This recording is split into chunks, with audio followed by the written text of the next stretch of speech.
Consciente de son le Cameroun a atterri à Dar, et Salan Samuel Etoufis est dans la délégation Nil, a pris l'avion. Le Cameroun est à quelques heures du match important contre le Burundi, comptant pour la première journée, deuxième journée pour les poules à 0-4 équipes, des éliminatoires de la Coupe d'Afrique des Nations, qu'en Côte d'Ivoire 2023.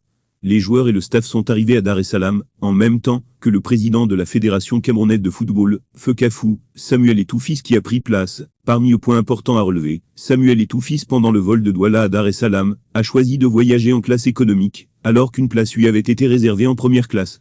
Le patron du football camerounais, en toute humilité, a préféré être proche de ses jeunes compatriotes lions indomptables, avec lesquels en toute confraternité et décontraction, il a échangé son protocole durant les 5,05 heures de vol, peut-on lire sur la page Facebook des Lions indomptables. L'équipe nationale du Cameroun jouera contre le Burundi jeudi le 9 juin 2022.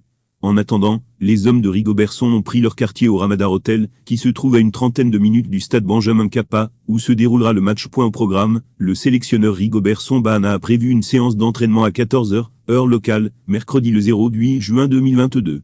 Elle sera suivie de la conférence de presse d'avant-match, une occasion pour Rigobertson Bahana de répondre aux questions des journalistes.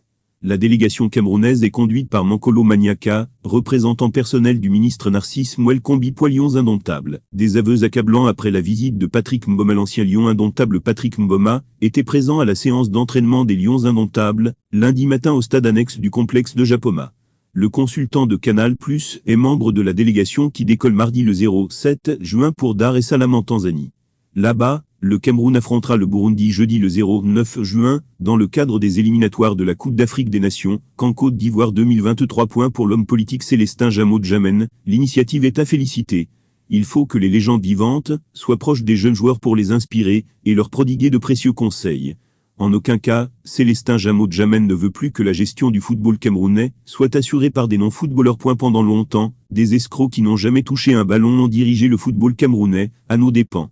Aujourd'hui, je suis très heureux de voir les footballeurs crédibles encadrer nos Lions indomptables. On devrait à l'avenir interdire à jamais la gestion de notre football à quelque niveau, que ce soit par des non-footballeurs. Même la fonction de secrétaire général de la Fédération camerounaise de football, Fekafou, doit revenir à un football